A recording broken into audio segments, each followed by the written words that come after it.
그 산에 잡아먹는 흉물을 우리 가문에 드리겠다고? 그 꼴을 볼 바엔 내 차라리 자네와 의절하겠네. 집안이 발칵 뒤집혔습니다.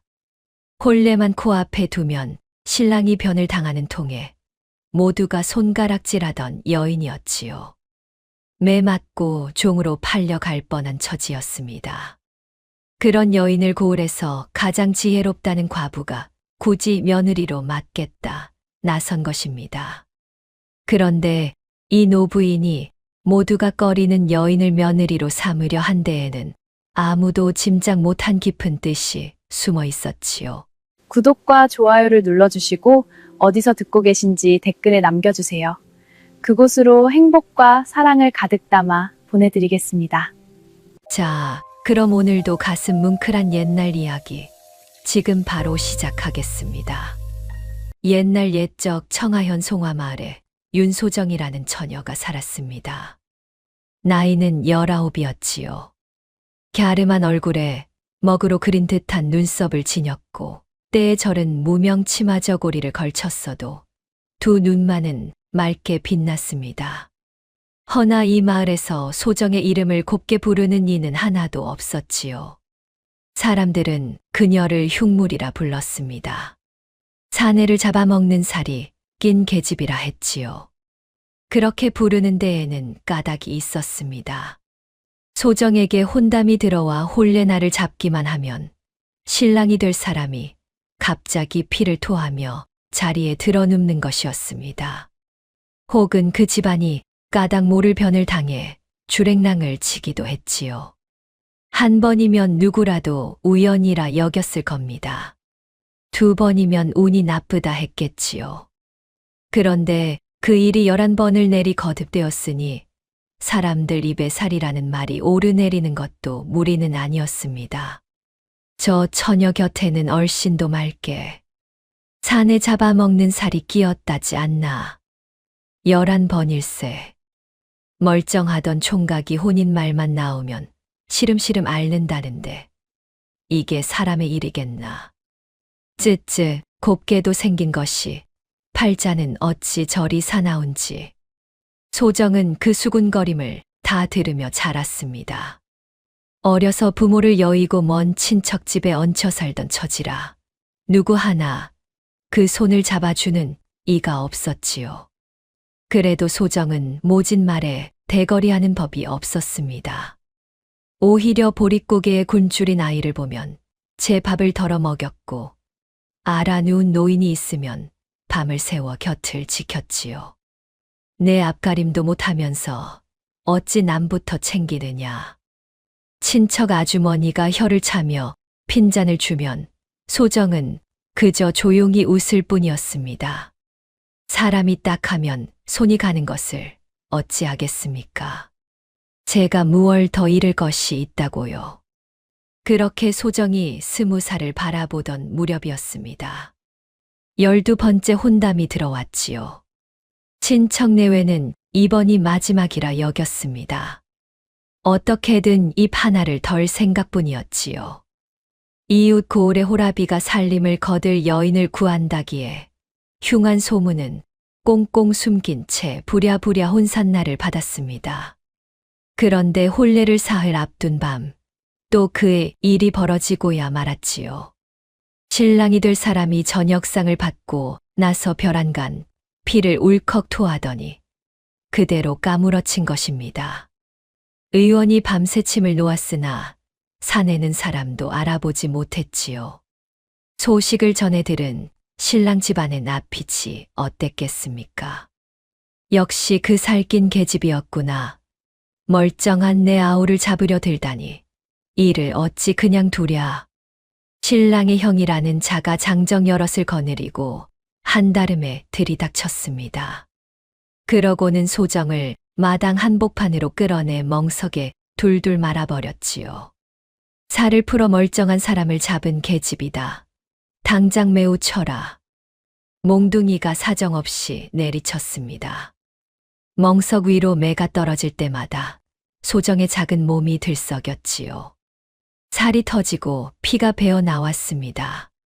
그래도 소정은 큰 소리로 울부짖지 않았지요. 저는 정말 아무 짓도 하지 않았습니다. 그분의 얼굴조차 뵌 적이 없습니다.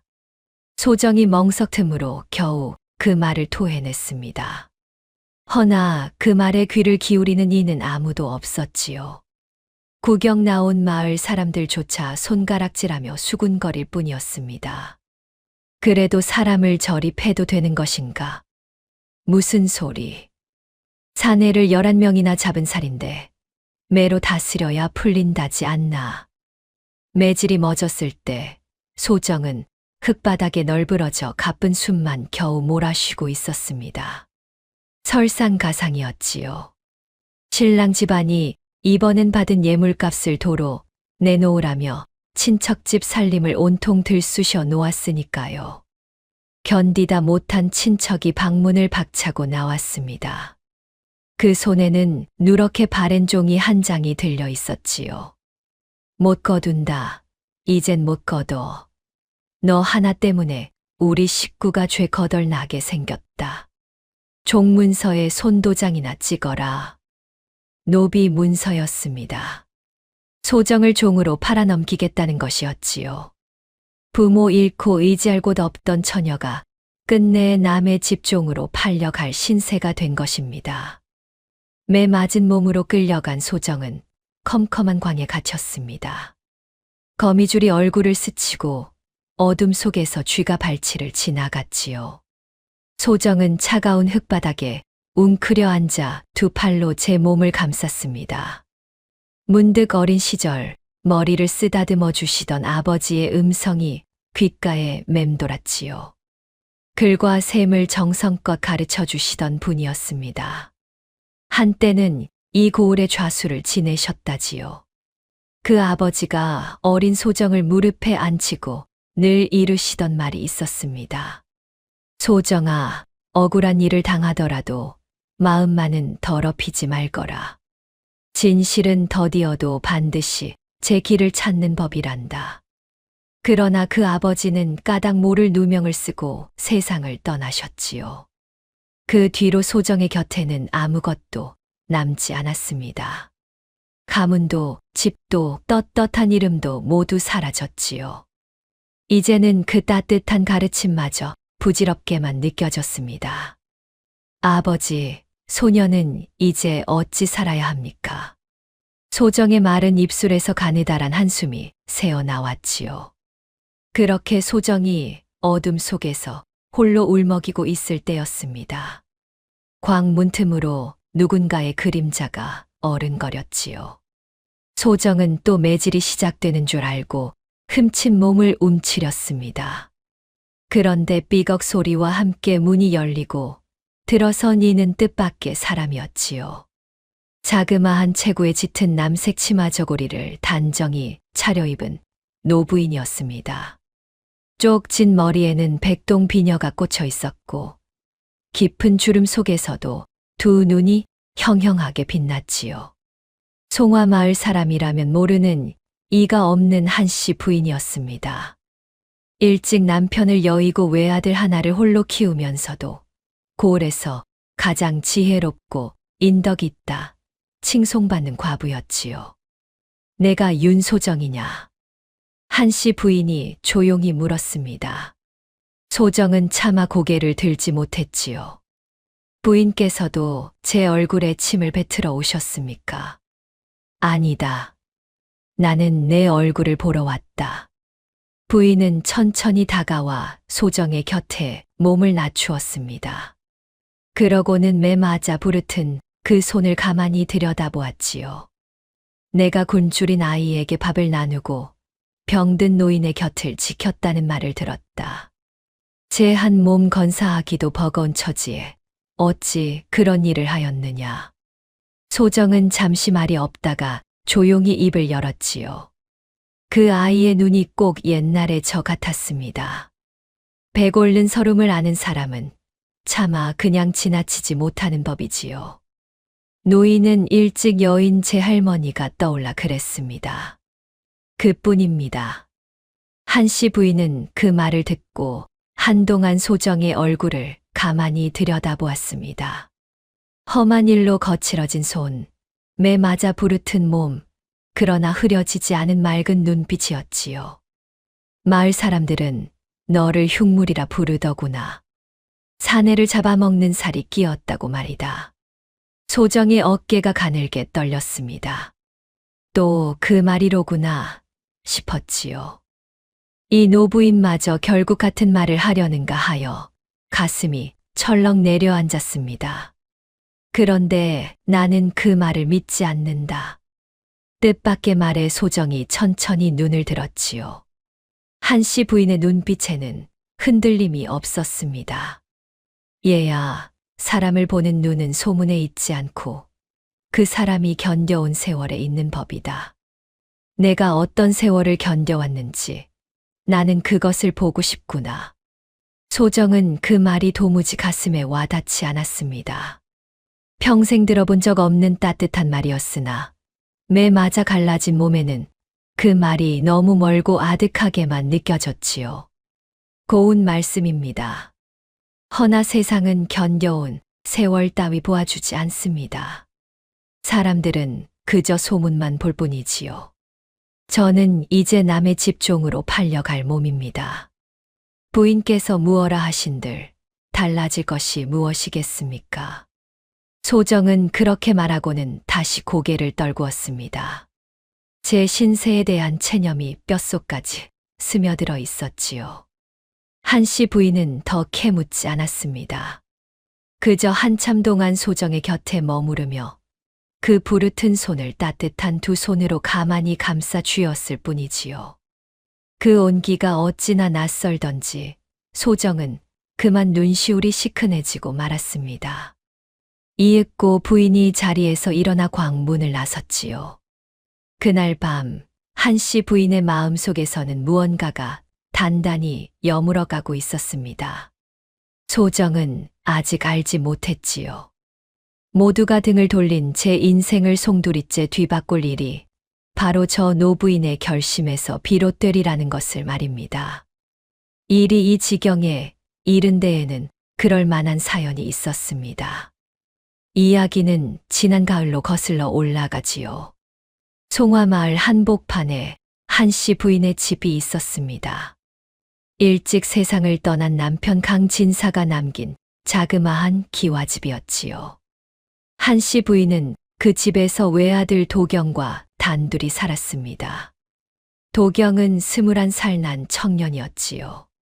선이 고운 얼굴의 마음씨가 비단결 같았으나 어려서부터 몸이 약한 것이 흠이었습니다. 환절기만 되면 일의 자리에 눕곤 했지요. 그런데 그해 가을 도경이 여느 때와 다른 큰 병을 얻고 말았습니다. 열이 불덩이처럼 오르고 며칠을 물 한 모금 넘기지 못했지요. 동네 의원도 고개를 절레절레 흔들 뿐이었습니다.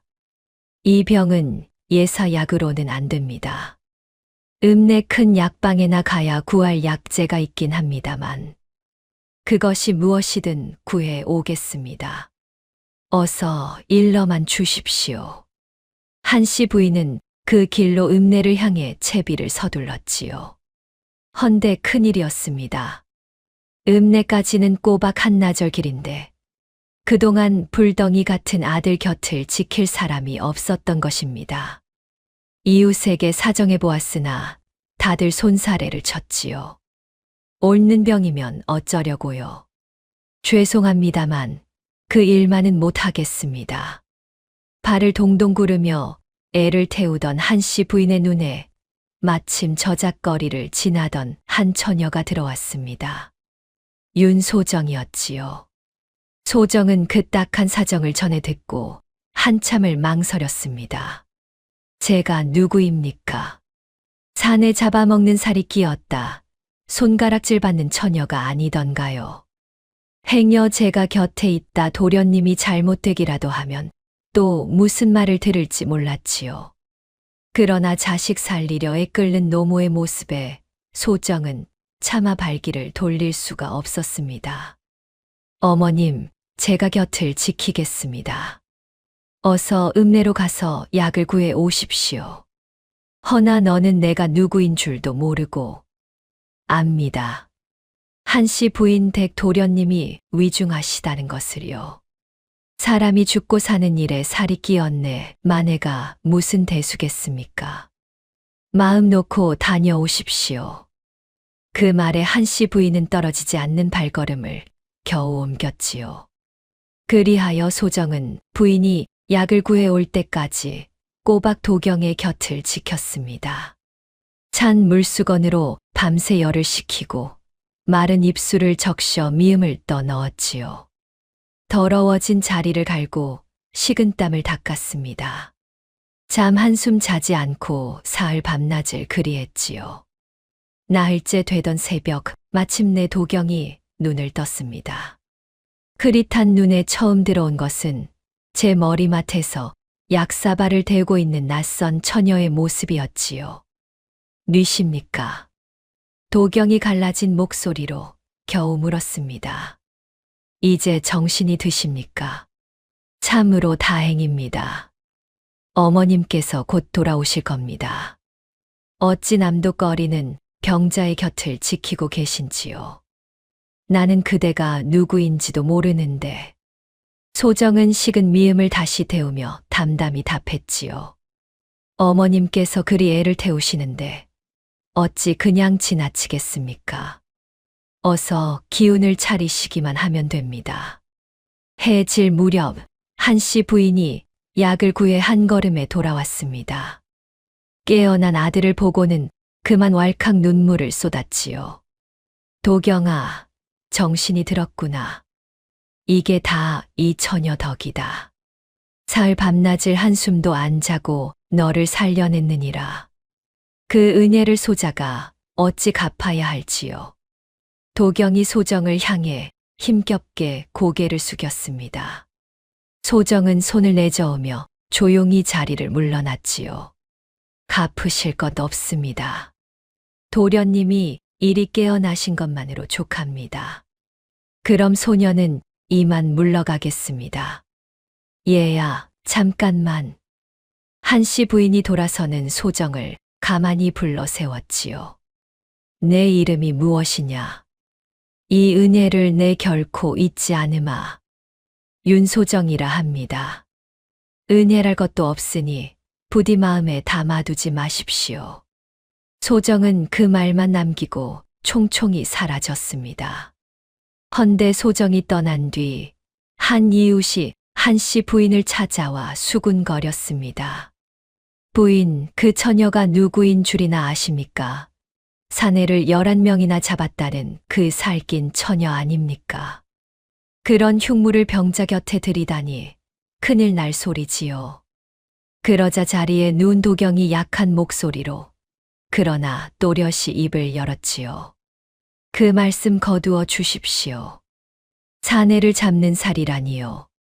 그 처녀는 사흘 밤낮 죽어가던 저를 살린 사람입니다. 사람 잡는 살을 타고난 이가 어찌 죽어가는 사람을 살리겠습니까? 이웃은 그만 무안해져 입을 다물었지요. 도경의 마음속에는 이미 그깟 소문 따위로는 흔들 수 없는 믿음 하나가 깊이 새겨져 있었던 것입니다. 그렇게 도경이 자리를 털고 일어난 그 겨울이었지요. 이번엔 한씨 부인에게 변고가 닥쳤습니다. 눈이 얼어붙은 산기슭길에서 한씨 부인이 그만 발을 헛디뎌 넘어진 것입니다. 발목을 접질려 일어서지도 못하는데 하필 그 자리에 짐을 노린 무례배 둘이 나타났지요. 이 늙은이가 보따리에 뭘 그리 싸 짊어졌누. 곱게 내놓으면 다치진 않게 해주지. 사람 살려 게 아무도 없소. 한씨 부인이 목청껏 소리쳤으나 인적 드문 산기슭이었지요. 멀리서 지나던 사람들도 무례배가 무서워 슬금슬금 자리를 피할 뿐이었습니다. 바로 그때였습니다. 그 손 떼지 못합니까? 어디선가 한 처녀가 쏜살같이 달려들었지요. 또 소정이었습니다. 소정은 머리에 이고 있던 함지를 무례배의 등짝에 힘껏 내리쳤지요. 이건 또 어디서 끼어든 계집이야. 무례배가 흠칫 놀라 돌아섰지만 소정은 한 발도 물러서지 않았습니다. 함지가 깨져라 휘두르며 악을 썼지요. 저기 사람들이 다 몰려오고 있소. 어서 도망가지 않으면 관아에 넘겨질 줄 아시오. 그 서슬에 겁을 먹은 무례배는 욕지거리를 내뱉으며 주랭랑을 쳤습니다. 헌데 그 와중에 소정은 이마가 찢어져 피가 흐르고 있었지요. 그래도 소정은 제 상처는 돌아보지 않고 먼저 한씨 부인을 부축해 일으켰습니다. 처녀가 어찌 매번 이런 위험한 일에 겁도 없이 나서느냐. 그러다 큰일을 당하면 어쩌려고 그러느냐. 한씨 부인이 떨리는 목소리로 묻자 소정은 부인의 시린 손을 제 옷섭에 감싸 녹이며 답했지요. 누군가 위태로운데 발이 떨어지질 않아서요. 그저 그뿐입니다. 한씨 부인은 그 말에 가슴이 먹먹해졌습니다. 사흘 밤낮 제 아들을 살린 손이 바로 이 처녀였지요. 이 추운 산기슭에서 제 목숨을 구한 이 또한 그 처녀였습니다. 세상이 흉물이라 손가락질하는 처녀가 정작 누구보다 맑고 따뜻한 사람이었던 것이지요. 그런데 그 무렵 송화마을에는 또 한 사람 눈여겨볼 인물이 있었습니다. 고을의 호장 장석구였지요. 호장이란 고을의 곡식과 문서를 틀어쥔 아전의 우두머리로 원님 못지않은 실세였습니다. 장석구는 살집이 두툼한 얼굴에 늘 인자한 웃음을 띠고 다녔지요. 허나 그 가느다란 눈 속에는 좀처럼 속을 알 수 없는 차가움이 서려 있었습니다. 마을 사람들은 그 앞에서 굽신거렸지요. 곳간 열쇠를 쥔 그의 눈 밖에 나면 당장 끼니가 끊길 판이었으니까요. 그날도 장석구는 신복 3쇄를 데리고 저자를 거닐다 광에 갇혔다는 소정의 이야기를 전해 들었습니다. 호장 어른 그 윤가 처녀가 또 파혼을 당했답니다. 이번이 12번째라지요. 이젠 종으로 팔려간다 합니다. 3쇄가 나직이 고하자 장석구의 입가에 묘한 웃음이 스쳤지요. 12번이라. 거참 끈질긴 것이로구나. 한대 종으로 팔려가 준다니 차라리 잘된 일이지. 그 처녀는 그저 조용히 사라져 주는 것이 제 신상에 이로울 터인데. 무슨 말씀이신지 쇳내는 통. 내가 알 것 없다. 그저 그 처녀 주변을 잘 살피거라. 행여 누가 그 처녀를 거두려 들거든 지체 말고 내게 알리고. 3쇄는 영문을 몰랐으나 그저 고개를 조아렸지요. 장석구가 어찌하여 일개 천덕꾸러기 처녀를 그토록 마음에 두는지 그때는 아무도 알지 못했습니다. 한편 광에 갇힌 소정에게는 세상 무엇과도 바꿀 수 없는 물건이 하나 있었지요. 품속에 고이 간직한 낡은 삼배 자락이었습니다. 일찍 돌아가신 어머니가 손수 짜서 술을 놓아주신 어머니의 유일한 손길이었지요. 매를 맞아 끌려가는 와중에도 소정은 그 삼배만은 품에서 놓지 않았습니다. 어머니 소녀는 이것 하나면 됩니다. 어머니가 곁에 계신 것만 같아서요. 소정은 그 삼배 자락을 가슴에 꼭 끌어안았지요. 허나 소정은 알지 못했습니다. 그 빛바랜 천 조각 속에 제 운명을 통째로 뒤집을 비밀이 잠들어 있다는 것을 말이지요. 바로 그 무렵 제 아들을 살리고 제 목숨을 구한 그 처녀가 멍석마리를 당하고 종으로 팔려간다는 소식이 한씨 부인의 귀에 들어왔습니다. 한씨 부인은 그 길로 한 걸음의 광으로 달려갔지요. 그리고 소정의 부르튼 손을 감싸 쥐고 돌아온 그날 밤 등잔 앞에 홀로 앉아 깊은 생각에 잠겼습니다.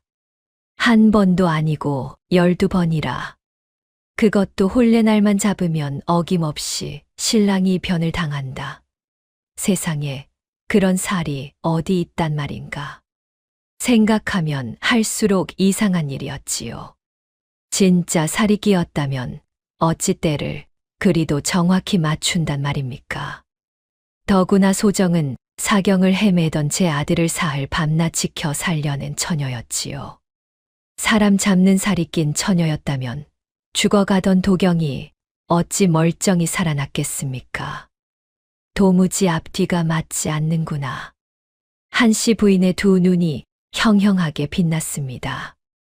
허나 그 까닭이 무엇인지는 부인으로서도 아직 짐작조차 할 수 없었지요. 다만 한 가지만은 분명했습니다. 저 아이를 이대로 종으로 보내버리면 그 진실이 무엇이든 영영 어둠 속에 묻히고 만다는 것을요. 저 아이를 이대로 둘 수는 없다. 내 곁에 두고 저 아이에게 씌워진 일이 정령 하늘의 살인지 아닌지 내 두 눈으로 똑똑히 가려내고야 말리라. 부인은 한참을 골똘히 생각하다 이윽고 천천히 자리에서 일어났습니다. 그 처녀를 구할 길은 이제 하나뿐이었지요. 내가 저 아이를 며느리로 드리겠다. 그것만이 저 아이를 살리는 길이니라. 그것이 한씨 부인의 결심이었습니다. 허나 이 결심이 온 고을을 발칵 뒤집어 놓을 줄을, 그리고 어둠 속에 도살인 누군가를 건드리고 말리라는 것을 그때는 부인조차 미처 헤아리지 못했지요. 이튿날 아침이었습니다. 한씨 부인은 몸소 소정이 갇힌 친척집을 찾아갔지요. 손에는 묵직한 엽전 꾸러미가 들려 있었습니다. 이 아이를 종으로 팔겠다는 문서, 내게 파시게. 값은 후하게 쳐주겠네. 친척 내외는 어리둥절했지요. 고을에서 가장 존경받는 한씨 부인이 어인 일로 이 천덕꾸러기를 데려가려는지 영문을 몰랐습니다. 부인, 저 아이는 산에 잡는 살이 낀 흉물입니다. 데려가 봐야 화만 입으실 텐데요. 그 걱정은 내가 알아서 함세. 자, 어서 문서나 내놓으시게. 한씨 부인은 엽전을 치르고 노비 문서를 받아 그 자리에서 박박 찢어버렸지요. 그러고는 광문을 열어 소정을 데리고 나왔습니다. 영문 모를 소정 앞에서 부인은 마을 사람들이 다 보는 가운데 또렷이 선언했지요. 오늘부터 이 아이는 내 집사람이다. 내 그동안 곰곰이 생각하고 또 생각하였다. 그리하여 마음을 정하였느니라. 내가 바로 저 12번 파혼당한 처녀를 내 하나뿐인 아들의 아내로 내 며느리로 삼겠다. 순간 장터가 발칵 뒤집혔습니다. 사람들은 제 귀를 의심했지요. 세상에 한씨 부인이 노망이라도 드셨나. 그 정정하시던 분이 어쩌다 저 흉물에게 홀리셨누. 사람들은 손가락질하며 저마다 수군거렸지요. 개 중에는 대놓고 비웃는 이도 있었습니다. 그러나 소정의 손을 꼭 잡은 한씨 부인의 손길은 조금도 흔들리지 않았지요. 소문은 삽시간에 온 고을로 퍼졌습니다. 강씨 가문의 큰어른인 강첨지가 그 길로 한달음에 달려왔지요. 죽은 강진사와 가까운 친척으로 집안의 어른 노릇을 하던 사람이었습니다. 형수, 지금 제정신이시오. 그 산에 잡아먹는 흉물을 우리 가문에 드리겠다고. 그 꼴을 볼 바엔 내 차라리 자네와 의절하겠네. 강첨지는 수염을 부들부들 떨며 펄펄 뛰었지요. 허나 한씨 부인은 눈 하나 깜짝하지 않았습니다. 첨지, 말이 너무 지나치시네. 자네 눈에야 그 아이가 흉물로 보이겠지만 내 눈에는 죽어가던 자식을 살려낸 은인일세. 은인이라니 가당치도 않소. 그 계집 때문에 멀쩡한 사내가 11 자리에 들어 누웠소이다. 도경이까지 그 꼴을 당하면 그땐 또 어쩌려고 이러시오. 바로 그 점이 이상하지 않은가. 어찌 하필 혼례 때만 그것도 번번이 똑같은 변고가 든단 말인가. 나는 그것부터가 도무지 미덥지 않네.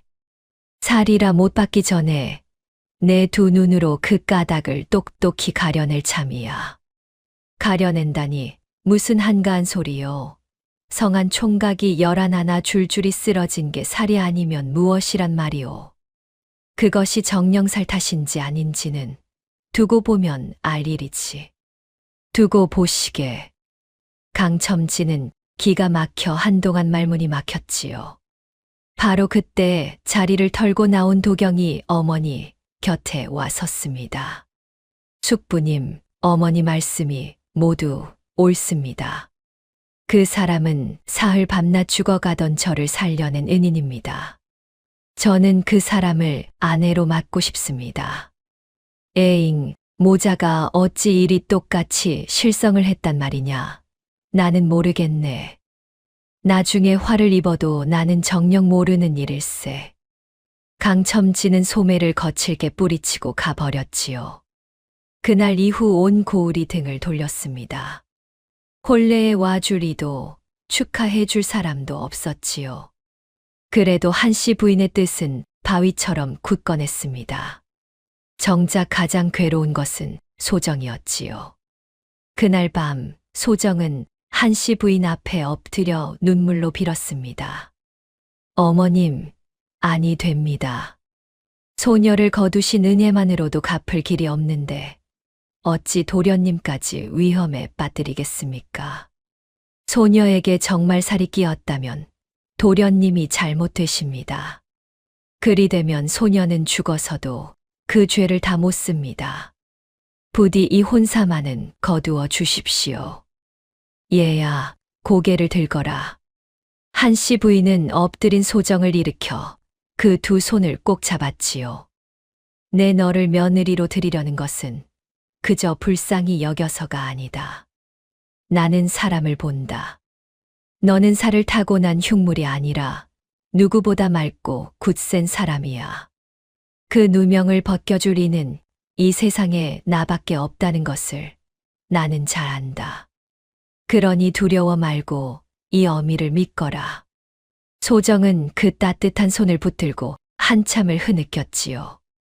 평생 흉물로만 살아온 자신을 사람으로 봐준 첫 번째 사람이었습니다. 이윽고 소정은 눈물을 닦고 천천히 고개를 들었지요. 그 믿음 소녀가 목숨을 다해 갚겠습니다. 어머님을 따르겠습니다. 마침내 소정이 스스로 마음을 정한 것입니다. 이제는 도망치지도 주저앉지도 않기로 말이지요. 그렇게 소정은 한씨 댁에 머물게 되었습니다. 평생 눈칫밥만 먹어온 소정에게 한씨 댁의 하루하루는 꿈결만 같았지요. 한씨 부인은 손수 따뜻한 밥을 지어 먹이고 성한 옷을 새로 마련해 입혔습니다. 그 집에서는 누구도 소정을 흉물이라 부르지 않았지요. 하루는 도경이 마당에서 소정에게 조심스레 말을 건넸습니다. 낭자 곧 한 집 식구가 될 터인데 어찌 그리 늘 죄지은 사람처럼 고개를 숙이고 계시오. 내 어머니의 사람 보는 눈은 이 고을에서 으뜸이시오. 그러니 부디 마음 편히 지내시오. 고맙습니다, 도련님. 소녀, 이런 호사는 난생 처음이라 그저 송구할 따름입니다. 송구할 것 없소. 나야말로 그대가 아니었으면 진작 이 세상 사람이 아니었을 것이오. 도경의 진심 어린 말에 소정은 가만히 얼굴을 붉히며 고개를 숙였지요. 두 사람 사이에는 알듯 모를 듯 따뜻한 정이 조용히 싹 트고 있었습니다. 한편 그 소식은 호장 장석구의 귀에도 어김없이 들어갔지요. 참쇠가 헐레벌떡 달려와 고했습니다. 호장 어른, 큰일 났습니다. 그 윤가 처녀를 한씨 부인이 며느리로 드린다 합니다.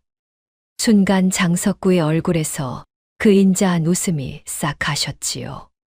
무엇이라? 한씨 부인이 그 영악한 늙은이가 하필 어찌.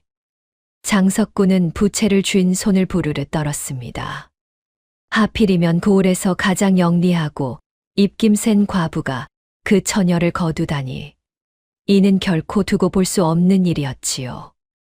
안 된다. 그 혼례 절대로 이루어지게 둘 수 없어. 삼쇠야, 늘 하던 대로 하거라. 이번에도 신랑이 성한 몸으로 혼례를 넘기지 못하게 만들어. 허나 이번엔 상대가 그 한씨 부인인뎁쇼. 잔말 말고 시키는 대로 해. 들키지만 않으면 그만인 것을. 삼쇠는 마뜩자는 얼굴로 물러났지요. 실은 삼쇠도 오래전부터 호장에 이런 더러운 뒤치다거리가 진절이 나던 참이었습니다. 허나 그 소나귀를 벗어날 길이 없었지요. 그저 시키는 대로 따를 뿐이었습니다. 이윽고 혼례날이 밝았습니다. 온 마을의 따가운 눈총 속에서도 한씨 부인은 조촐하나마 정성을 다해 혼례를 치렀지요. 소정은 난생 처음 연지 곤지를 찍고 화롯을 입었습니다. 흉물이라 손가락질 받던 처녀가 어엿한 새색시가 된 것이지요. 화롯 소매를 내려다보던 소정은 문득 돌아가신 어머니를 떠올렸습니다. 어머니가 살아계셨다면 이 모습을 얼마나 기뻐하셨을까요? 도경은 그런 소정을 그윽한 눈길로 가만히 바라보았습니다. 그런데 바로 그날 밤이었지요. 신방에 든 도경이 벼란간 가슴을 움켜쥐고 그대로 고꾸라진 것입니다. 서방님, 정신 차리십시오. 소정의 비명에 한씨 부인이 버선발로 뛰어들었지요. 도경은 식은땀을 비 오듯 흘리며 사람도 알아보지 못했습니다. 12번째도 어김없이 신랑이 변을 당하고 만 것이지요.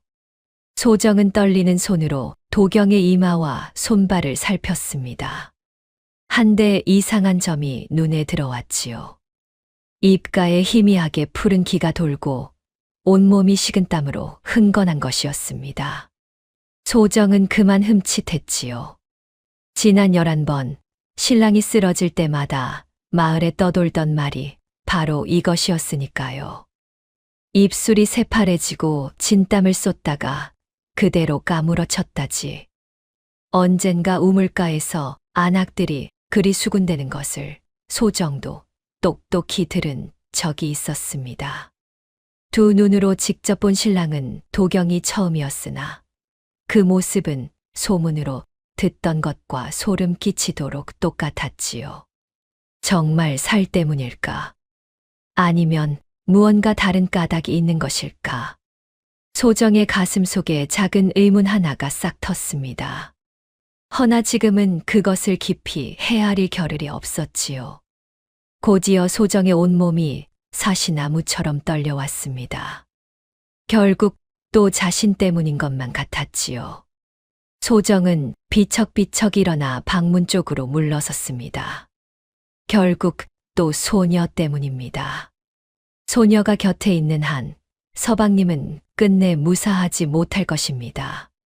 소녀는 떠나겠습니다. 멀리 떠나 다시는 돌아오지 않겠습니다. 어딜 가려느냐? 한씨 부인의 추상 같은 호통에 소정의 발이 우뚝 멎었지요. 부인은 떨고 있는 소정의 두 어깨를 단단히 붙들었습니다. 그 눈에는 한 점 흔들림도 없었지요. 잘 듣거라. 이 변고가 정녕 내 살 탓인지 아니면 다른 까닭이 있는지 그것부터 밝혀야 한다. 내가 지금 떠나버리면 그 진실은 영영 묻히고 마는 것이야. 그러면 우리 도경이는 누가 살리며 내 억울함은 어찌 푼단 말이냐. 허나 어머님, 소녀가 곁에 있으면 너는 오늘 혼례를 올려 이 집의 사람이 되었다. 너는 이제 내 며느리요. 내 자식이다. 넌 이제 내 딸이야. 어미 된 자가 제 자식을 사지에 버려두고 도망치라 등 떠밀겠느냐? 우리 함께 이 일을 이겨내자꾸나. 떠난다는 말은 다시는 입에 담지 말거라. 소정은 그 자리에 무너지듯 주저앉아 끝내 흐느끼고 말았지요. 태어나 처음으로 누군가 자신을 딸이라 불러준 것입니다. 그 한마디가 소정의 꽁꽁 얼어붙었던 가슴을 따뜻하게 녹였지요. 그날 밤 소정은 눈물을 훔치고 다시 도경의 머리맡에 앉았습니다. 그러고는 사흘 밤낮 그러했듯 다시 정성을 다해 도경을 간호하기 시작했지요. 이 모진 악연의 사슬을 제 손으로 기어이 끊어내리라. 굳게 마음먹으면서 말입니다. 소정의 지극한 간호 덕이었을까요? 사흘이 지나자 도경의 열이 차츰 내리기 시작했습니다. 닷새째 되던 아침 도경이 마침내 눈을 떴지요. 부인, 또 그대가 나를 살렸구려. 도경이 힘없는 손으로 소정의 손을 가만히 잡았습니다. 서방님, 이제 정신이 드십니까? 이 약을 좀 드셔 보십시오. 소정이 약사발을 입가에 대주자 도경은 한 모금을 겨우 넘겼지요. 그러고는 가만히 소정의 얼굴을 올려다보았습니다. 내일이 또 쓰러지고 보니 사람들 말이 떠올라 두렵지는 않으셨소? 정말 그대 살 때문일까 봐서 말이오. 솔직히 말씀드리면 두려웠습니다. 허나 어머님 말씀을 믿기로 했지요. 그리고 서방님, 소녀는 마음을 굳혔습니다. 이 변고가 정말 사람이 꾸민 농간이라면 소녀가 기어이 그 정체를 밝혀내겠습니다. 서방님은 어찌 소녀를 그리 믿어주십니까? 온 고을이 흉물이라 손가락질하는 소녀를 말입니다. 도경은 옅게 웃었지요. 내 몸이 약해 평생 자리보전을 밥 먹듯 했소. 그러다 보니 사람을 숱하게 겪었지. 곁에서 병수발하는 손이 진심인지 아닌지는 누워있는 사람이 가장 먼저 아는 법이오. 그대의 손길은 거짓이 없었소. 사흘 밤낮 단 한순간도 말이오. 그러니 그 일 나도 함께하리다. 우리는 이제 부부가 아니오. 소정은 그 말에 가슴이 먹먹해졌습니다. 마침 약사발을 새로 들고 들어온 한씨 부인이 두 사람의 말을 가만히 들었지요. 오냐, 우리 셋이 힘을 합치면 못 밝힐 것이 없느니라. 자, 그럼 처음부터 차근차근 따져보자꾸나. 소정아, 너는 이 일을 어찌 보느냐? 소정은 잠시 생각을 가다듬더니 또박또박 입을 열었습니다. 어머님, 신랑이 12번이나 변을 당했는데 그 증상이 매번 똑같았습니다. 입가에 푸른 기가 돌고 식은땀을 흘리며 정신을 잃지요. 만약 하늘이 내린 살이라면 어찌 증상까지 그리 한결같겠습니까? 이건 누군가 같은 것을 먹였기 때문입니다. 다름 아닌 독이지요. 한씨 부인의 눈이 번쩍 빛났지요. 독이라. 옳거니 바로 그것이다. 그렇다면 그 독을 어떻게 먹였는지를 캐면 흉수의 꼬리가 잡히겠구나.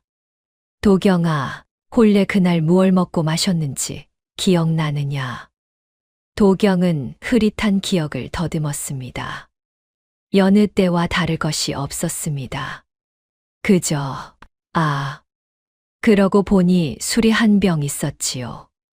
누가 보냈는지 모를 술이었습니다. 우리 집은 다들 등을 돌려 축하 술 한 병 들어오지 않았는데 그날 아침 웬 술병 하나가 대문 앞에 덩그러니 놓여 있었습니다. 보낸 이의 이름이 없었단 말씀이지요? 그렇소. 그저 경아한다는 글귀 한 줄만 적혀 있었소. 귀한 술인 듯하여 내 혼자 한 잔 따라 마셨는데 그 뒤로 정신을 잃은 것이요. 소정과 한씨 부인은 서로를 마주 보았지요. 바로 그 술이 분명했습니다. 소정은 그 길로 부엌을 샅샅이 뒤져 그 술병을 찾아냈습니다. 다행히 바닥에 술이 조금 남아 있었지요. 소정은 그 술을 작은 접시에 따라 마당에서 졸고 있던 늙은 개에게 가만히 내밀어 보았습니다. 킁킁대며 한입 핥던 개가 이내 비틀거리더니 그대로 풀썩 쓰러지는 것이 아니겠습니까? 입가에 푸른 기가 도는 것이 도경의 증상과 어쩜 그리 똑같던지요. 보십시오, 어머님, 역시 독이었습니다. 살이 아니라 사람이 몰래 탄 독이었어요. 소정은 황급히 개의 입을 벌려 개원하게 하고 맑은 물을 연신 흘려 넣었지요. 한참 만에야 개가 가쁜 숨을 돌리며 눈을 떴습니다. 하마터면 애꿎은 짐승까지 잡을 뻔한 독이었지요. 한씨 부인은 떨리는 손으로 그 술병을 집어들었습니다. 세상에, 정말로 독이었구나. 하늘이 내린 살이 아니라 누군가 몰래 탄 독이었어. 그자가 우리 도경이를, 아니 12신랑을 모두 이것으로 해친 것이로구나. 가엾은 것. 너는 그 긴 세월을 억울한 누명을 쓰고 살아왔구나. 소정의 눈에서 뜨거운 눈물이 주르륵 흘러내렸지요. 평생 제 살 탓이라 여기며 가슴을 치던 세월이 그 한 접시로 비로소 풀려나기 시작한 것입니다. 이제 알겠습니다. 소녀의 살 때문이 아니었어요. 정말 아니었어요. 도경이 그런 소정의 어깨를 가만히 다독였지요. 내 뭐라 하였소. 사람 잡는 살이 어찌 죽어가는 사람을 살리겠냐 하지 않았소. 이제 그 더러운 누명 우리 손으로 반드시 벗겨냅시다. 한참 눈물을 훔치던 소정이 문득 무언가 짚히는 듯 고개를 들었습니다. 한데 어머님, 이상한 것이 또 있습니다. 소녀의 혼사는 번번이 은밀하게 진행되었습니다. 흉한 소문 탓에 다들 쉬쉬하며 나를 잡았지요. 그런데도 흉수는 매번 그 날짜를 어찌 알고 때 맞춰 독을 썼을까요? 누군가 소녀의 곁에서 혼산날이 잡힐 때마다 그자에게 낱낱이 일러 바친 것이 아니겠습니까? 한씨 부인이 천천히 고개를 끄덕였지요. 옳다. 참으로 날카로운 생각이다. 그렇다면 흉수에게는 내 혼사를 일일이 고해 바치는 끈아풀이 따로 있었다는 뜻이로구나. 그 끈아풀과 흉수만 찾아낸다면 이 모든 일의 전모가 드러나겠지. 그날 밤 도경이 곤히 잠든 사이 한씨 부인은 소정을 가만히 곁에 앉혔습니다. 그러고는 조심스레 물었지요. 얘야, 내 진작부터 묻고 싶었다만 내 부모님은 어떤 분들이셨느냐? 어쩌다 그리 일찍 너 혼자 남게 되었누? 소정은 잠시 고개를 숙였다가 나직이 입을 열었습니다. 소녀의 아버지는 윤상호라는 분이셨습니다. 본디 이 고을의 좌수를 지내셨다 들었습니다. 좌수라. 한씨 부인의 눈이 가늘어졌지요.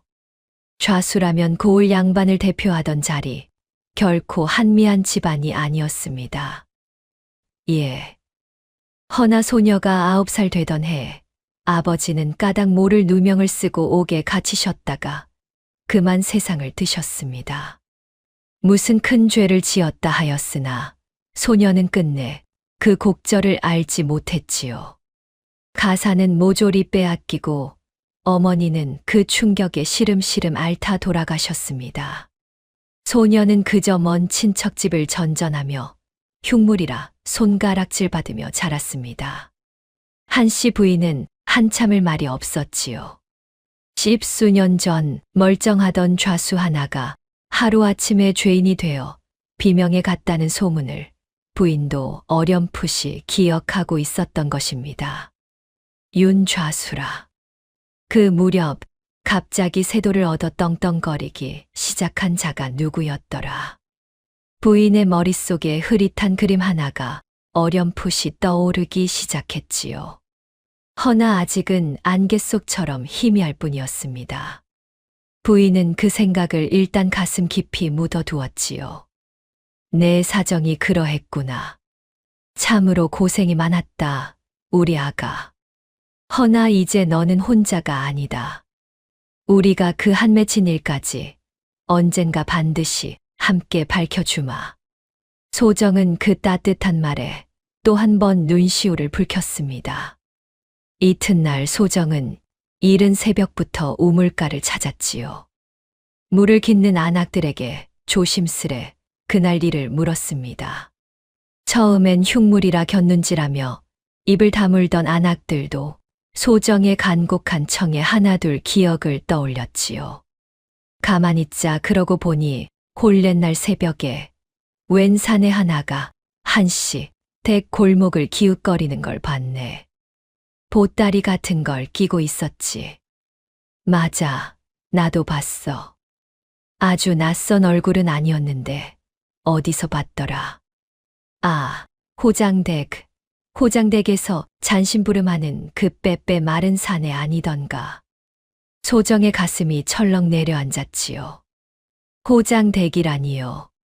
고을의 곡식과 문서를 틀어준 그 막강한 호장 장석구의 집 말입니다. 어쩌다 일이 그토록 무서운 사람에게로 이어지는 것일까요? 소정은 그 길로 한씨 댁을 향해 한달음에 달려갔습니다. 어머님, 그 술병을 가져다 놓은 자가 다름 아닌 호장댁 사람이라 합니다. 한씨 부인의 얼굴이 굳어졌지요. 호장 장석구라면 고을 원님조차 함부로 못하는 상대였습니다. 잘못 건드렸다간 온 식구가 화를 입을 수도 있었지요. 허나 동시에 한 가지 의문이 부인의 머릿속을 날카롭게 스쳤습니다. 어찌하여 일개 아전이 가진 것 하나 없는 이 아이의 혼사를 12번씩이나 기를 쓰고 망쳤단 말인가. 윤좌수의 일과 혹 이어진 것은 아닐까. 조각들이 어렴풋이 맞물리기 시작했지요. 허나 아직은 심증뿐 손에 쥔 증좌가 없었습니다. 부인은 소정의 손을 굳게 잡으며 나직이 일렀지요. 섣불리 나섰다간 되레 우리가 당한다. 그 자는 보통 위인이 아니야. 확실한 증좌를 손에 쥘 때까지 우리는 모르는 척 숨을 죽이고 있어야 한다. 알겠느냐? 예, 어머님. 소녀 반드시 그 증좌를 찾아내겠습니다. 그리하여 세 사람의 은밀한 싸움이 비로소 시작되었지요. 소정에게 씌워진 저주가 실은 사람이 꾸민 음모였다는 사실, 그리고 그 실타래의 끝이 고을에서 가장 두려운 사내를 향해 뻗어 있다는 사실만이 어둠 속에서 또렷하게 빛나고 있었습니다. 그날 이후로 세 사람의 은밀한 싸움이 시작되었습니다.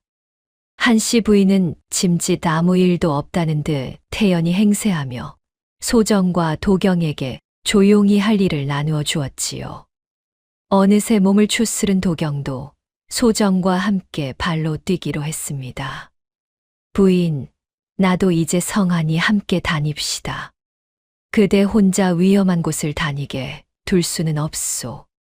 고맙습니다, 서방님. 허나 부디 무리는 마십시오. 이제 막 자리를 털고 일어나셨으니까요. 무슨 소리요? 그대가 사흘 밤낮 나를 지켜주었는데 이만한 일로 엄살을 부려서야 쓰겠소. 두 사람은 어느덧 눈빛만으로도 마음이 통하는 사이가 되어 있었지요. 모진 누명 속에서 피어난 정이 두 사람을 단단히 묶어 주고 있었습니다.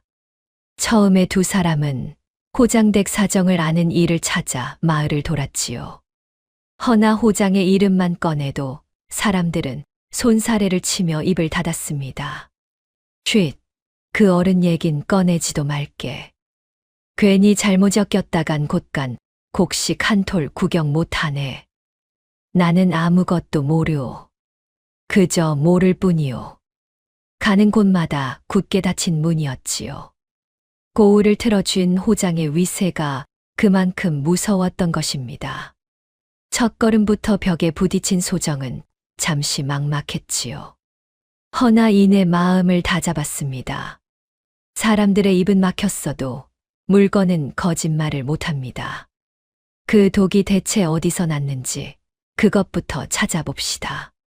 그리하여 두 사람이 찾아간 곳이 읍내의 약방이었지요. 그만한 독이라면 어디선가 약재를 구했을 터였으니까요. 백발이 성성한 약방 주인은 소정과 도경을 번갈아 보더니 경계하는 눈빛이 되었습니다. 영감님, 한 가지만 여쭙겠습니다. 사람의 입가를 푸르게 만들고 식은땀을 쏟으며 정신을 잃게 하는 독이라면 대체 무엇이 있겠습니까? 그건 박옷뿌리일세. 잘못 다루면 사람 잡는 무서운 독초지. 아무에게나 함부로 파는 물건이 아니야. 한데 자네들은 그건 어찌 묻는가? 혹 근래에 그 박옷뿌리를 사간 사람이 있었는지요? 약방 주인은 한참을 머뭇거리다 무거운 한숨과 함께 입을 열었습니다. 있었네. 그것도 한두 번이 아니야. 벌써 몇 해째 철마다 한 차례씩 꼭 사가는 자가 있었지. 호장댁에서 부리는 빼빼 마른 사내였네. 짐승 잡는 약에 쓴다기에 내주긴 했네만 영 마음에 걸리던 차였어. 소정과 도경은 그만 숨을 멈췄지요. 호장댁의 마른 사내라니요. 우물가 안악들이 입을 모으던 바로 그 자였습니다. 게다가 철마다 한 차례씩 몇 해째라니요. 소정의 혼사가 깨질 때마다 독을 구해 갔다는 뜻이 아니겠습니까? 도경이 떨리는 목소리로 다시 물었습니다. 영감님, 그 호장댁이라면 혹 더 아시는 것이 없으신지요? 그러자 약방 주인이 목소리를 한층 낮추며 주위를 살폈지요. 이복의 젊은 사람들. 내 노파심에 한마디 함세. 호장 어른은 건드리지 않는 게 좋아. 씹수해 전에도 그분 눈밖에 났다가 하루아침에 폐가 망신한 양반 어른이 계셨지. 멀쩡하던 좌수 어른이 별안간 죄인이 되어 비명에 갔으니 말일세. 그 뒤로 이 고을에서 호장 어른께 함부로 대드는 사람은 없네. 좌수라는 말에 소정의 가슴이 철렁 내려앉았지요. 바로 제 아버지의 이야기였습니다. 소정은 차오르는 눈물을 겨우 삼켰습니다. 약방을 나서자 도경이 조심스레 소정의 손을 잡았지요. 부인 방금 그 좌수 어른이 혹 부인의 아버님이시오? 그렇습니다, 서방님. 소녀의 아버지는 윤 좌수셨습니다. 영감님 말씀이 사실이라면 이 모든 일의 뿌리가 10수년 전 아버지의 그 일에 닿아 있는지도 모릅니다. 그렇다면 호장이 그 옛날 장인어른을 해치고 이제 그 따님인 부인까지 노린다는 말이 아니오. 대체 무엇 때문에 그런단 말이오. 두 사람의 얼굴에 무거운 그림자가 드리웠지요. 한데 바로 그때였습니다. 약방 문 밖에서 인기척이 났지요. 약재를 사러 온 누군가가 문틈으로 안을 기웃거리다 황급히 몸을 숨긴 것입니다. 다름 아닌 호장댁의 그 마른 산의 삼쇠였지요. 삼쇠는 등골이 오싹했습니다. 그 윤가 처녀와 한씨 댁 도령이 하필 이 약방에서 박옷뿌리를 캐묻고 있다니요. 삼쇠는 사가려던 약재도 잊은 채 한달음에 호장댁으로 내달렸습니다. 소정과 도경은 미처 그것을 알지 못한 채 다음 걸음을 옮겼지요. 소정이 다음으로 찾아간 이는 그동안 제 혼사를 주선해 온 매파였습니다.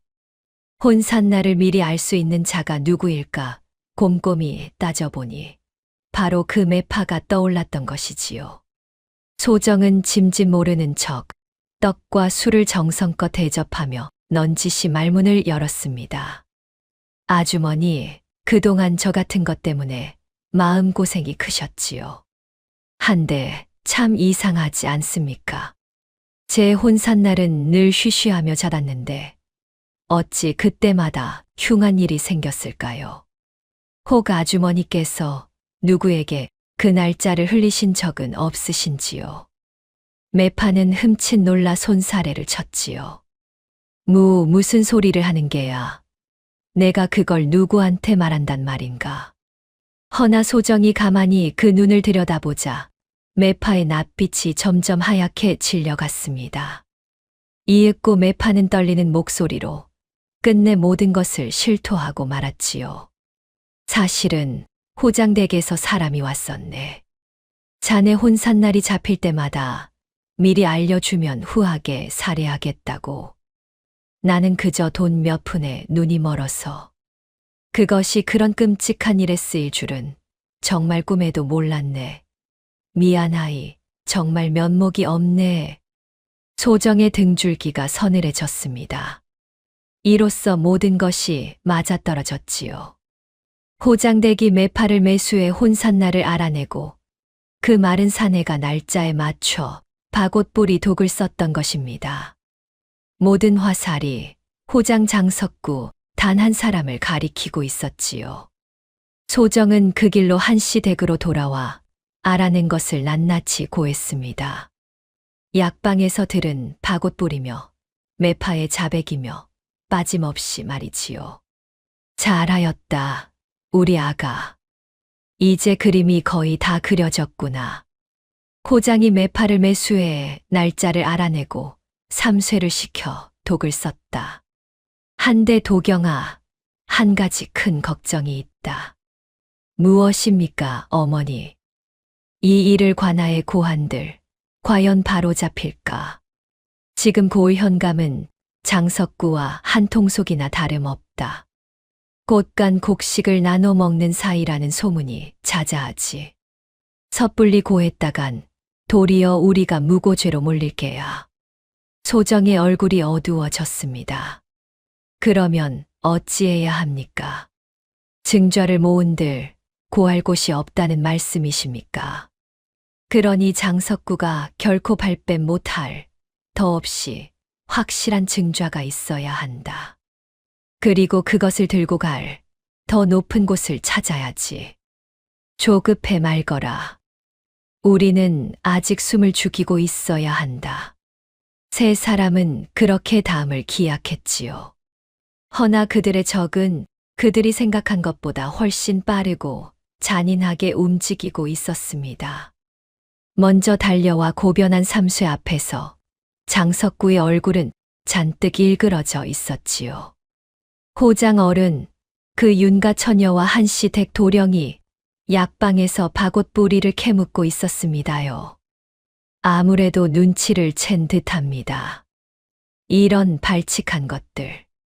그 영악한 한씨 부인이 뒤를 봐주고 있는 게로구나. 장석구는 부채를 신경질적으로 접었다 폈다 했습니다. 그토록 감쪽같이 묻어온 일이 한낱 어린 계집의 손에 들춰지려 하고 있다니요. 더구나 그 처녀가 제 아비 윤좌수의 일까지 파고든다면 이는 보통 큰일이 아니었지요. 안 되겠다. 10년 공든 탑을 이대로 무너뜨릴 수는 없어. 저 계집의 입을 영영 틀어 막아야겠다. 마침 좋은 수가 하나 있지. 무슨 수를 말씀이신지요? 장석구의 입가에 서늘한 웃음이 번졌습니다. 얼마 전과나 창고에서 곡물이 감쪽같이 사라진 일이 있었지. 그 도둑질의 죄를 저 윤가 도둑년에게 뒤집어 씌우는 게야. 창고 물건이 그 계집 처소에서 나오게만 하면 나머지는 일사천리지. 현감 나리께는 내 따로 손을 써 두겠다. 하오나 호장 어른, 죄 없는 처녀를. 무엇이라? 내 놈이 감히 토를 다는 게냐. 장석구의 호통에 삼쇠는 황급히 고개를 조아렸지요. 허나 그 가슴 속에서는 오래 눌러온 무언가가 조금씩 무너져 내리고 있었습니다.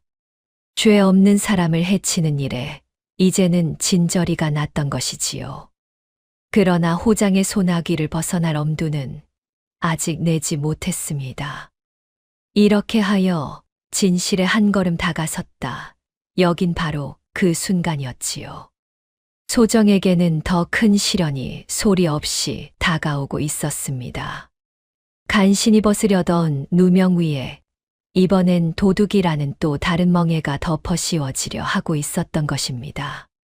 소정이 한시 댁에 온 뒤로 모진 세월에도 작은 평온이 깃들기 시작했습니다. 도경의 몸은 나날이 성해졌고 세 사람은 머리를 맞대어 다음 길을 궁리했지요. 그날 아침에도 셋은 따뜻한 밥상에 둘러앉아 있었습니다.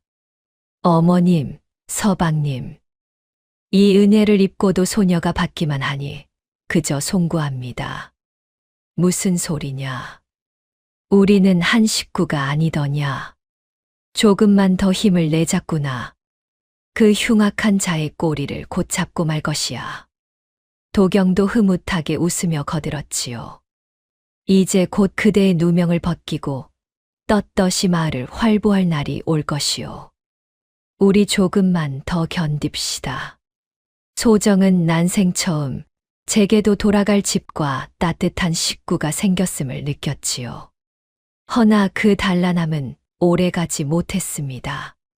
한낮의 평온을 깨고 벼란간 관아의 포졸들이 우르르 들이닥친 것입니다. 앞장선 것은 다름 아닌 호장 장석구였지요. 여봐라, 저 계집을 당장 잡아라. 관아 창고의 곡물을 훔친 도둑이 바로 이 집에 숨어 있다. 무슨 해괴한 소리요. 우리 며느리가 도둑이라니 당치도 않소. 한씨 부인이 두 팔을 벌려 막아섰으나 포졸들은 막무가내였지요. 그들은 소정의 처소를 샅샅이 뒤지더니 이내 마루 밑에서 비단필이며 녹그릇 따위를 줄줄이 끌어냈습니다. 바로 사라졌다던 관아의 곡물이었지요. 이것 보십시오. 여기 작물이 그대로 쏟아져 나오지 않습니까? 이래도 발뺌을 하겠소. 장석구가 의기양양하게 외쳤습니다.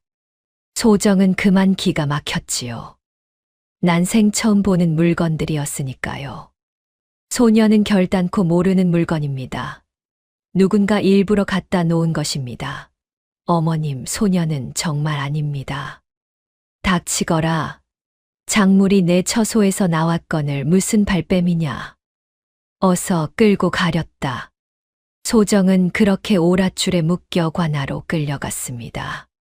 누명을 벗기는커녕 도둑이라는 새 멍에를 뒤집어 쓰고 만 것이지요. 마을 사람들이 또 손가락질하며 수군거렸습니다. 그러게 저 흉물을 며느리로 들이더니 끝내 저 꼴이 났구먼. 쯔쯔, 한씨 부인도 참 안 됐네.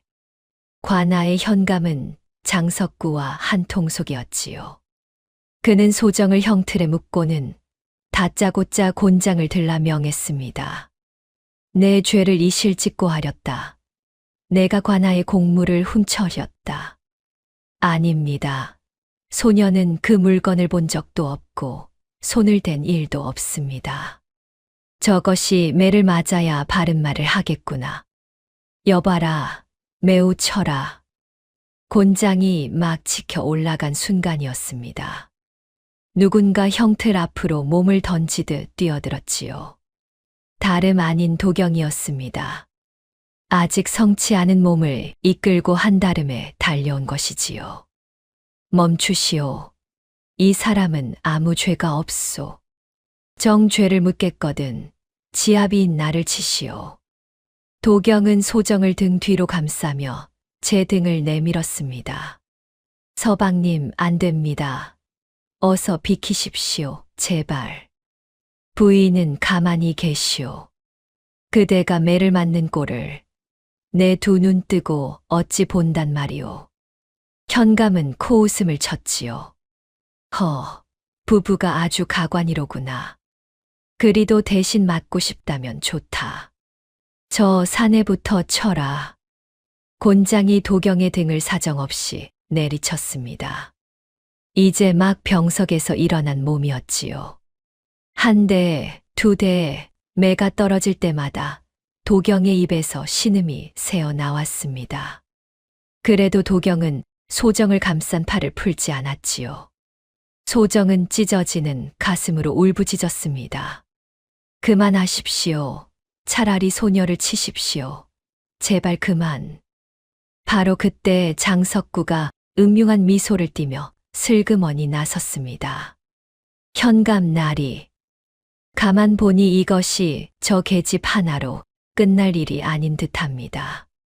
도둑을 제 집에 들이고 감싸고 돈 한씨 부인 또한 한패가 아니고 무엇이겠습니까? 그 늙은이까지 잡아들여 함께 문초하셔야 할 줄로 압니다. 소정의 얼굴이 새파랗게 질렸지요. 장석구의 화살이 이제 시어머니에게로 향한 것입니다. 제 한 몸이야 어찌 되든 자신을 사람으로 살려준 그 은인까지 화를 입게 둘 수는 없었지요. 안 됩니다. 어머님은 아무것도 모르십니다. 죄가 없으십니다. 죄가 있는지 없는지는 잡아다 매를 쳐보면 알 일이지. 여봐라, 당장 한씨 부인을 잡아. 그건 제가 다 했습니다. 소정의 외침에 모두가 멈칫했지요. 소정은 피눈물을 삼키며 또박또박 거짓을 토해냈습니다. 곡물을 훔치고 빼돌린 것은 모두 소녀 혼자 한 일입니다. 시어머님도 서방님도 아무것도 모르십니다. 그러니 두 분은 부디 풀어 주십시오. 벌은 소녀 혼자 달게 받겠습니다. 소정아, 그게 무슨 소리냐? 하지도 않은 일을 어찌 내가. 한씨 부인이 절규했지요. 허나 소정의 뜻은 이미 바위처럼 굳어 있었습니다. 그분을 살리는 길이라면 도둑으로 몰려 죽는 것쯤은 두렵지 않았지요. 어머님, 소녀를 사람으로 살려주신 그 은혜, 이 한 목숨으로 갚게 해 주십시오. 어머님 대신이라면 소녀는 100번이라도 죽을 수 있습니다. 현감은 옳다구나 싶었지요. 골치 아픈 일을 한 번에 덮을 좋은 기회였으니까요. 좋다. 내 입으로 죄를 인정했으렸다. 관아의 곡물을 훔친 죄는 지극히 무겁다. 저 계집을 옥에 가두었다가 사흘 후 저작거리에서 참형에 처하겠다. 참형이라니요. 소정에게 끝내 사형이 떨어진 것입니다.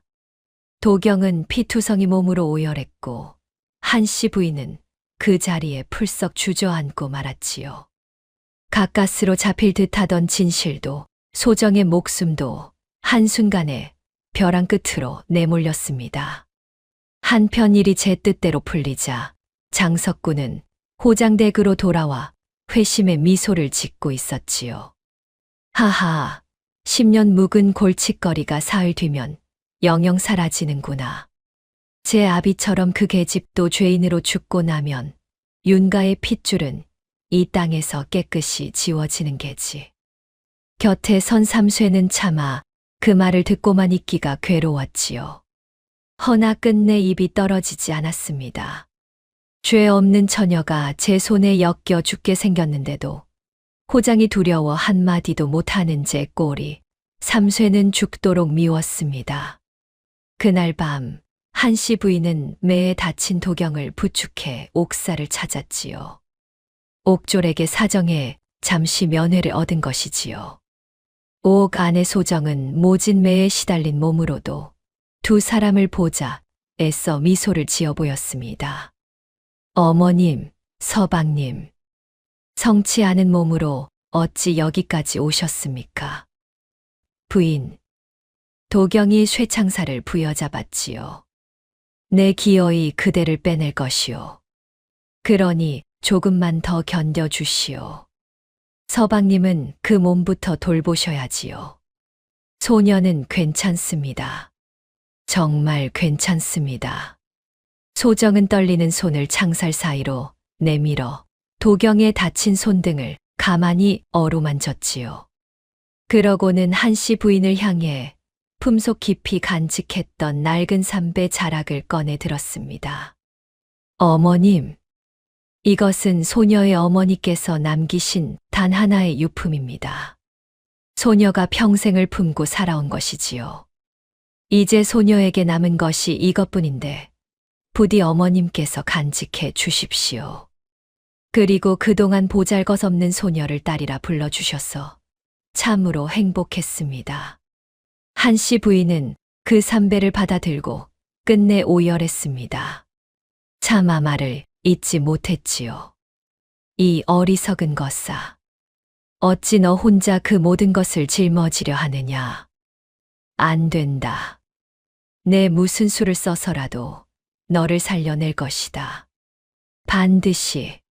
소정은 그저 희미하게 웃어 보일 뿐이었지요. 그러고는 두 사람을 향해 마지막으로 고개를 숙였습니다.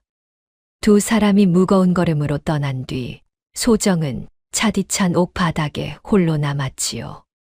사방이 칠흑같이 어두웠습니다. 사흘 뒤면 형장에서 목숨을 잃을 몸이었지요. 두렵지 않다면 거짓이겠지만 소정은 후회하지 않았습니다. 그 따뜻한 어머님과 서방님을 지킬 수만 있다면 그것으로 좋겠으니까요. 문득 오래전 아버지의 음성이 귓가에 맴돌았습니다. 진실은 더디어도 반드시 제 길을 찾는 법이란다. 아버지, 그 말씀이 정말로 참이라면 얼마나 좋겠습니까? 소정은 무릎에 얼굴을 묻고 조용히 흐느꼈지요. 한편 모든 희망이 사라진 듯한 그 밤, 한씨 부인은 텅 빈 집으로 돌아와 소정이 남긴 삼배 자락을 끌어안고 하염없이 눈물을 흘렸습니다. 며느리는 사흘 후 형장의 이슬로 사라질 운명이었고 아들은 피투성이가 되어 자리에 누웠지요. 평생 지혜롭다 칭송받던 한씨 부인도 이번만은 가슴이 미어질 따름이었습니다. 하늘도 무심하시지. 그 착하디착한 것이 대체 무슨 죄가 있다고. 부인이 그렇게 삼배 자락을 부여잡고 흐느끼던 그때였지요. 문득 손끝에 무언가 빳빳한 것이 만져졌습니다. 삼배 안쪽 어딘가에 무언가가 단단히 꿰매어진 듯한 감촉이었지요. 이것이 대체 무엇일꼬? 부인은 흐르던 눈물을 멈추고 천천히 그 솔길을 더듬어 보았습니다. 한참을 망설였지요. 소정이 평생 품어온 어미의 유품이었으니까요. 함부로 뜯어도 될지 마음에 걸렸습니다.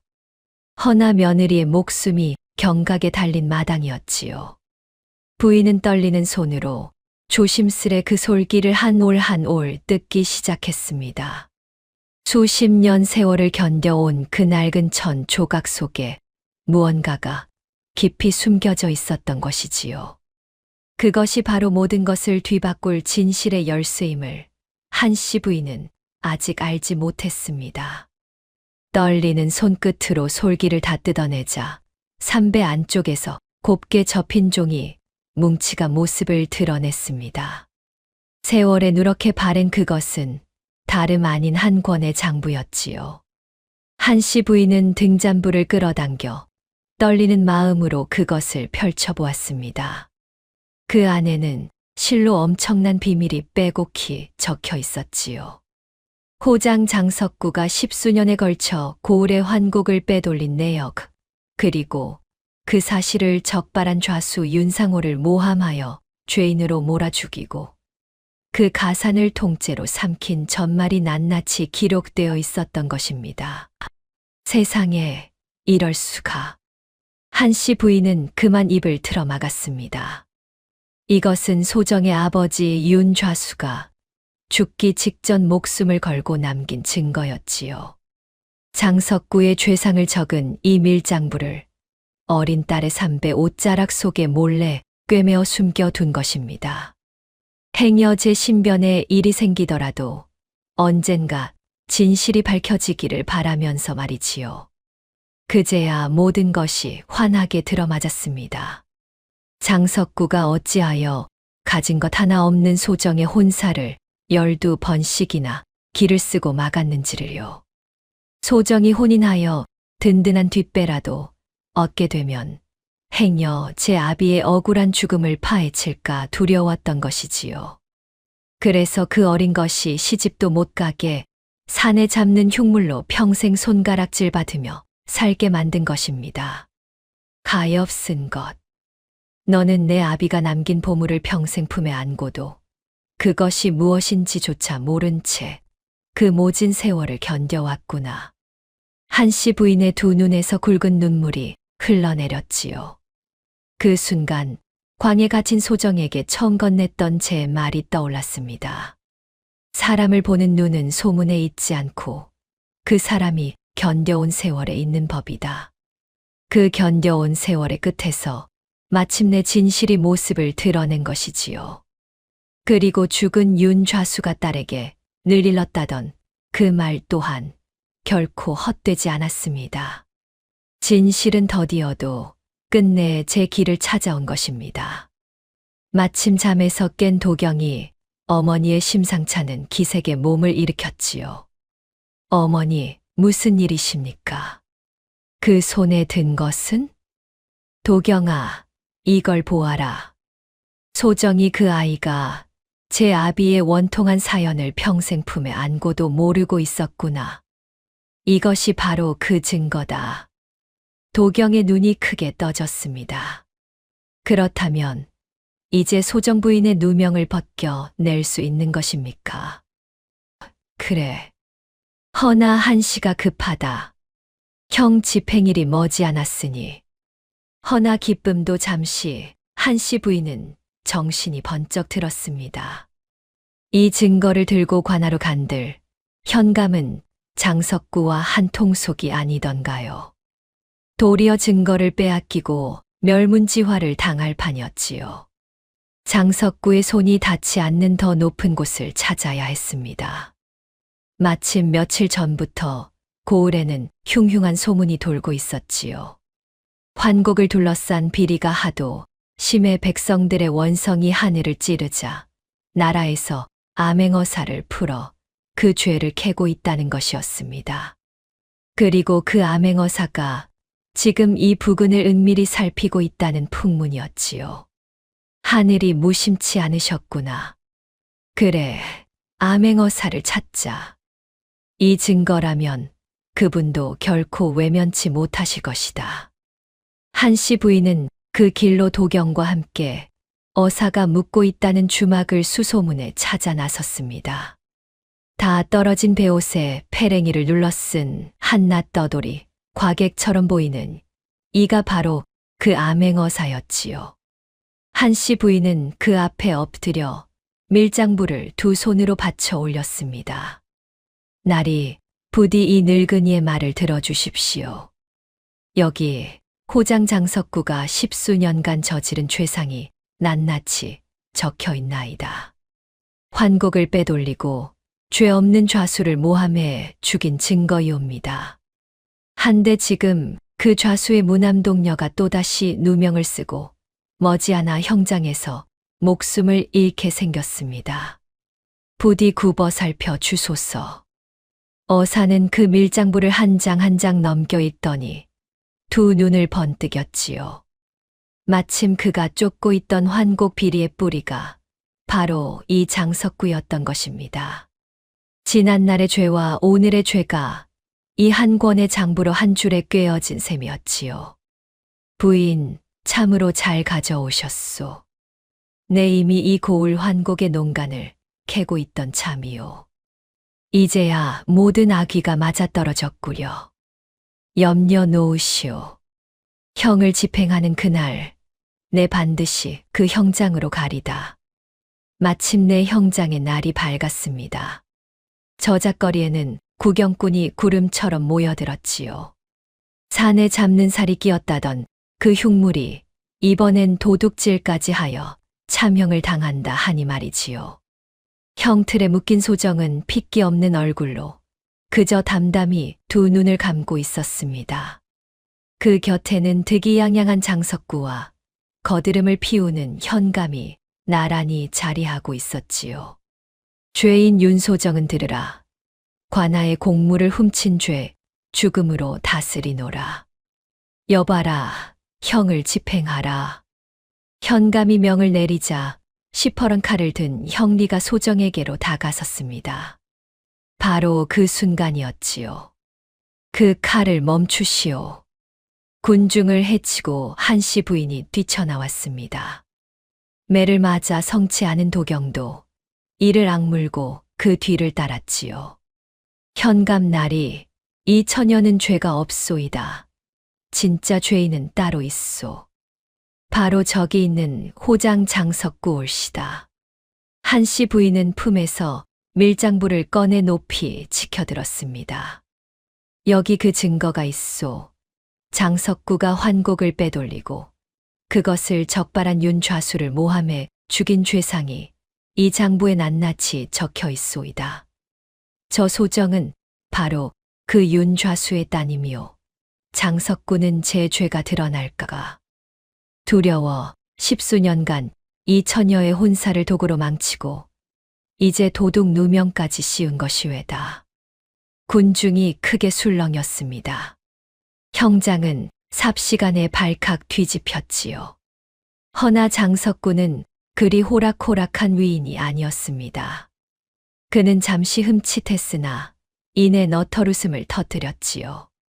하하, 이것 참 기가 막히는구려. 현감날이 저 늙은이가 제 며느리를 살리려고 별 해괴한 문서를 다 지어냈소이다. 어디서 굴러먹던 종이장 하나를 들고 와 고을의 호장을 모함하다니 저것이야말로 무고죄가 아니고 무엇이겠소이까. 옳거니 한씨 부인 그대가 정녕 실성을 했구나. 그 따위 종이 쪼가리가 무슨 증거가 된단 말이냐. 여봐라, 저 노파가 외려 관장을 능멸하니 당장 함께 포박하라. 현감이 장석구의 편을 들어 한씨 부인마저 잡아들이라 하자 형장은 그만 아수라장이 되었지요. 다 잡은 듯하던 진실이 다시 권세의 힘 앞에 짓밟히려는 순간이었습니다. 바로 그때였지요. 형틀에 묶여있던 소정이 힘겹게 고개를 들었습니다. 그러고는 군중 속 호장의 뒤편에 그늘진 얼굴로 서 있는 한 사내를 똑바로 바라보았지요. 호장 댁의 그 마른 사내 삼쇠였습니다. 거기 계신 분께 한 가지만 여쭙겠습니다. 소정의 목소리는 가늘었으나 이상하리만치 또렷했지요. 저는 당신을 압니다. 약방에서도 우물가에서도 늘 호장 어른의 그늘에 계시던 분이지요. 저는 당신을 원망하지 않습니다. 당신 또한 그 소나귀에 매여 어쩔 수 없으셨겠지요. 허나 부디 여쭙고 싶습니다. 죄 없는 사람이 또 한 번 억울하게 죽는 것을 당신은 정녕 두 눈 뜨고 보실 수 있겠습니까? 삼쇠의 온몸이 부들부들 떨렸습니다. 소정의 그 맑은 눈을 차마 마주할 수가 없었지요. 평생 호장의 더러운 일을 거들며 죄 없는 신랑들을 도구로 쓰러뜨리고 이 가엾은 처녀를 흉물로 만든 것이 바로 제 손이었습니다. 가슴 속에 켜켜이 눌러온 죄책감이 그 한마디에 둑이 터지듯 무너져 내렸지요. 아, 아닙니다. 더는 못하겠습니다. 삼쇠가 그 자리에 털썩 무너지며 울부짖었습니다. 이제 제가 다 말씀드리겠습니다. 저 처녀는 아무 죄가 없습니다. 신랑들이 쓰러진 것도 살 때문이 아니라 제가 바곳 뿌리독을 썼기 때문입니다. 모두 호장 어른이 시킨 짓입니다. 관아 창고에 곡물을 저 처녀 집에 몰래 갖다 둔 것도 바로 저 올시다. 그리고 10수년 전 윤좌수 어른을 모함해 돌아가시게 한 것 또한 모두 호장 어른의 흉계였습니다. 삼쇠의 절절한 자백에 형장은 물을 끼얹은 듯 조용해졌지요. 장석구의 얼굴이 흑빛으로 변했습니다. 이놈이 내가 실성을 했구나. 닥치지 못할까. 장석구가 펄펄 뛰며 삼쇠의 입을 막으려 들었지요. 현감도 당황하여 어쩔 줄을 몰랐습니다. 무엇들 하느냐. 저 미친놈을 당장 끌어내지 못할까. 바로 그 순간이었지요. 형장 한복판에서 우렁찬 외침이 천지를 갈랐습니다. 암행어사 출두요. 낡은 베옷을 벗어 던진 어사가 마패를 높이 치켜들고 그 위엄을 드러냈습니다. 사방에서 역졸들이 우르르 쏟아져 나와 형장을 단단히 에워쌌지요. 거드름을 피우던 현감도 득이양양하던 장석구도 그 자리에 그대로 얼어붙고 말았습니다. 고을 호장 장석구는 듣거라. 내 10수년 환곡을 빼돌려 백성을 굶주리게 하고 충직한 좌수를 모함해 죽인 죄 이미 낱낱이 드러났느니라.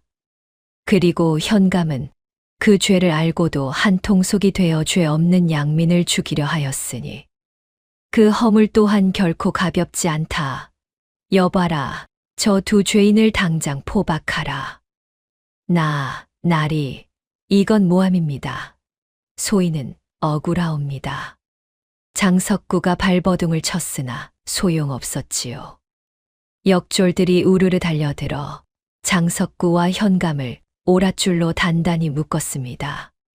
10수년 고을을 틀어쥐고 떵떵거리던 그 위세도 한순간에 무너져 내린 것입니다. 지켜보던 군중도 그제야 술렁이며 저마다 탄식했지요. 세상에 저 처녀가 윤좌수 어른의 따님이었다니. 우리가 그 가엾은 사람을 흉물이라 손가락질했으니 이를 어찌한단 말인가. 이윽고 형틀에 묶여있던 소정이 풀려났습니다. 도경이 한다름에 달려와 그 야윈 몸을 부축했고 한씨 부인이 두 사람을 와라 끌어안았지요. 아가, 이제 다 끝났다.